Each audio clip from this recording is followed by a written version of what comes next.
क्या आपने कभी सोचा है कि जब किसी ऋषि की तपस्या अपने चरम पर पहुंचती है तो स्वर्ग का सिंहासन क्यों कांपने लगता है? क्या प्रकृति बिना किसी मानवीय सहयोग के स्वयं जीवन को जन्म दे सकती है? आज की यह कथा हमें समय के उस मोड़ पर ले जाती है जहां तपस्या और आकर्षण का अद्भुत द्वंद्व हुआ। ये कहानी है महर्षि कंडू के अखंड तप और अप्सरा प्रमलोचा के लावण्य की। लेकिन इस कहानी का असली चमत्कार है मारिशा, जिनका जन्म किसी कोख से नहीं हुआ। वे जन्मी थी प्रमलोचा के उस दिव्य पसीने से जिसे वृक्षों ने ममता के साथ अपने पत्तों पर सहेज लिया और चंद्रदेव ने पिता बनकर अपनी शीतल चांदनी से पाला। यही मारिशा आगे चलकर 10 प्रचेताओं की शक्ति बनी और इन्हीं के पवित्र गर्भ से जन्म हुआ उस महान सृजनकर्ता का जिसे संसार दक्ष प्रजापति के नाम से जानता है। वही दक्ष जिन्होंने पूरी मानव जाति को विस्तार दिया।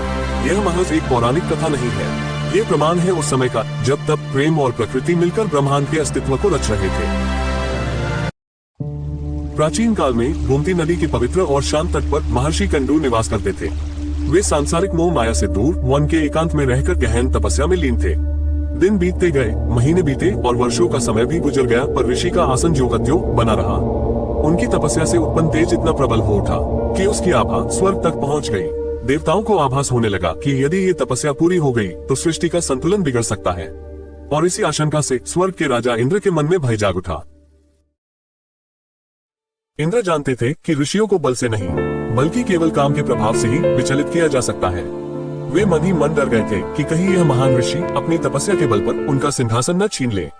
इसलिए उन्होंने स्वर्ग सभा में सबसे सुंदर अप्सराओं में से एक प्रमलोचा को बुलाया। प्रमलोचा सौंदर्य, कला और मधुरता का सजीव रूप थी।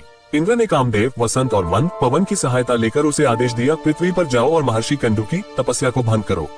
प्रमलोचा ने आज्ञा स्वीकार की और स्वर्ग से धीरे धीरे पृथ्वी की ओर उतर आए। जब प्रमलोचा ऋषि कंडू के आश्रम पहुंची तो उसने सीधे उन्हें विचलित करने की कोशिश नहीं की। वह पहले फूल चुनने का बहाना बनाकर आश्रम के पास घूमने लगी। फिर उसने मधुर स्वर में गाना शुरू किया और धीरे धीरे नृत्य करने लगी। उसकी सुंदरता, उसकी आवाज और उसका सौम्य व्यवहार धीरे धीरे ऋषि के मन को छूने लगा। कंडू ऋषि, जो वर्षों से पूरी तरह स्थिर थे, पहली बार अपने भीतर हलचल महसूस करने लगे। धीरे धीरे उनकी कठोर तपस्या कमजोर पड़ने लगी और उनके मन में मोह बढ़ने लगा। तब ऋषि ने अपने तपोबल से अपने शरीर को फिर से युवा रूप दे दिया। उन्होंने प्रमलोचा को अपनी दासी नहीं बल्कि अपनी पत्नी की तरह स्वीकार किया और दोनों साथ रहने लगे। वे मंद्राचल पर्वत की गुफाओं और आश्रम में एक दूसरे के साथ प्रेम और सुख में डूब गए। कामदेव और रति की कृपा से उनका प्रेम इतना गहरा हो गया कि उन्हें दिन रात का भी भान नहीं रहा। समय जैसे थमसा गया। कई बार प्रमलोचा स्वर्ग लौटना चाहती थी, लेकिन कंडू ऋषि उसे प्रेम से रोक लेते थे और इस तरह उनका साथ कुछ वर्षों नहीं बल्कि सैकड़ों वर्षों तक चलता रहा।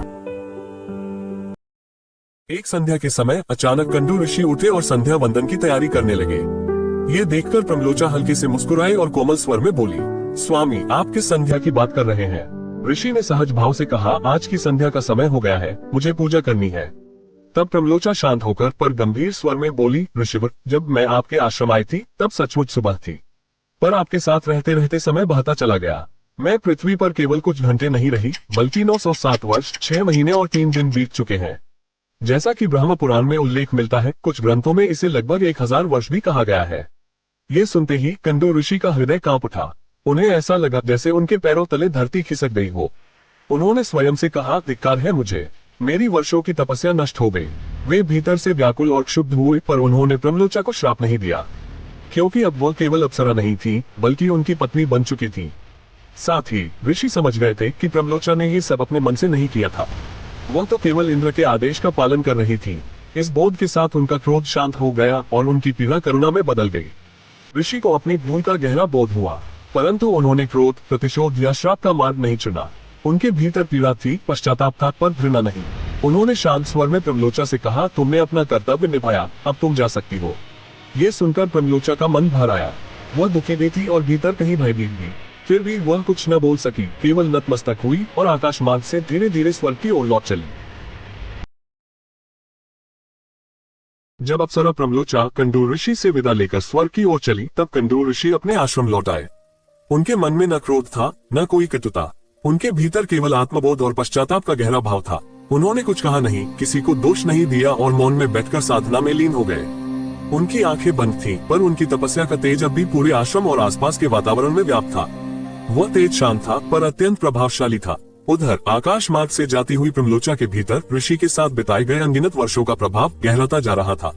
वह केवल स्मृति नहीं थी, वो तप, संयम और दिव्य साधना की संयुक्त ऊर्जा थी जो अब उसके अस्तित्व का भाग बन चुकी थी।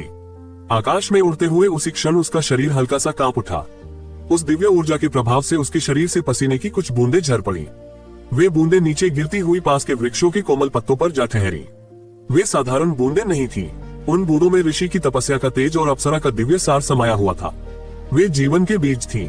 वृक्षों ने उन बूंदों को करुणा और ममता से अपने भीतर धारण कर लिया, जैसे कोई माँ अपने गर्भ में संतान को संभालती है। रात होने पर चंद्रमा उदित हुआ। उसकी शीतल किरणें पूरी रात उन पत्तों पर पड़ती रहीं। ऐसा प्रतीत होता था मानो स्वयं चंद्रदेव उस दिव्य अंश को पोषण दे रहे हों। वायु ने उसे आकार दिया, प्रकृति ने उसे ऊर्जा दी और सृष्टि ने उसमें प्राण भर दिए। धीरे धीरे उसी वृक्ष की छाया में प्रकाश की एक अलौकिक आकृति प्रकट होने लगी। वह आकृति क्रमशः एक सुंदर, शांत और मोहक कन्या के रूप में परिवर्तित हो गई। वह न शिशु की तरह रोई और न किसी गर्भ से जन्मी। वह सीधे दिव्य रूप में प्रकट हुई। उसकी आंखों में करुणा थी, चेहरे पर गहरी शांति थी और उसके पूरे शरीर से सुनहरी आभा झिलमिला रही थी।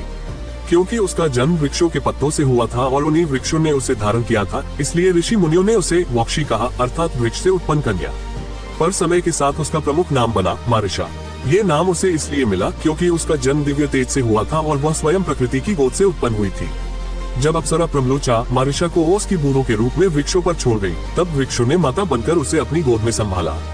लेकिन उस नन्ही कली को जीवन देने, उसका पालन पोषण करने और उसकी रक्षा करने का कार्य चंद्रदेव ने किया। हर रात चंद्रदेव अपनी शीतल चांदनी से उसे पोषण देते रहे। उन्होंने अपनी किरणों से उसे शक्ति दी और अपने तेज से उसकी रक्षा की। इसी कारण चंद्रदेव मारिशा के मानस पिता कहलाए। दूसरी ओर राजा प्राचीन बरही के 10 पुत्र थे जिन्हें प्रचेता कहा जाता था। ये 10 भाई पिछले 10,000 वर्षों से समुद्र की गहराइयों में भगवान विष्णु की कठोर तपस्या कर रहे थे। जब उनकी तपस्या पूर्ण हुई और वे समुद्र से बाहर आए, तो जो दृश्य उन्होंने देखा वह उन्हें चकित कर गया। पूरी पृथ्वी घने और विशाल वृक्षों से पूरी तरह ढक चुकी थी। प्रचेताओं के भीतर तप का तेज था और साथ ही क्रोध भी। उन्होंने सोचा कि यह सृष्टि मार्ग में बाधा है। क्रोध में आकर प्रचेताओं ने अपने मुख से अग्नि और प्रचंड वायु का उत्सर्जन किया। उस अग्नि से वृक्ष जलने लगे, वन धधक उठे और प्रकृति कराहने लगी। जब सृष्टि को जलते हुए देखा, तब चंद्रदेव वहां प्रकट हुए। उन्होंने प्रचेताओं के सामने आकर उनके क्रोध को शांत किया और उन्हें समझाया। चंद्रदेव ने कहा, हे प्रचेताओं, ये वृक्ष भी सृष्टि का ही अंग है। इन्हें नष्ट करना स्वयं सृष्टि को नष्ट करना है। फिर चंद्रदेव ने अपनी पुत्री मारिशा को प्रचेताओं के सम्मुख प्रस्तुत किया। उन्होंने कहा, यह मारिशा है। इसका जन्म प्रकृति की गोद में हुआ है और इसका पालन पोषण मेरी शीतल चांदनी में हुआ है। यह आप 10 भाइयों की पत्नी बनेगी और इसके गर्भ से एक महान वंश का जन्म होगा जो सृष्टि का विस्तार करेगा।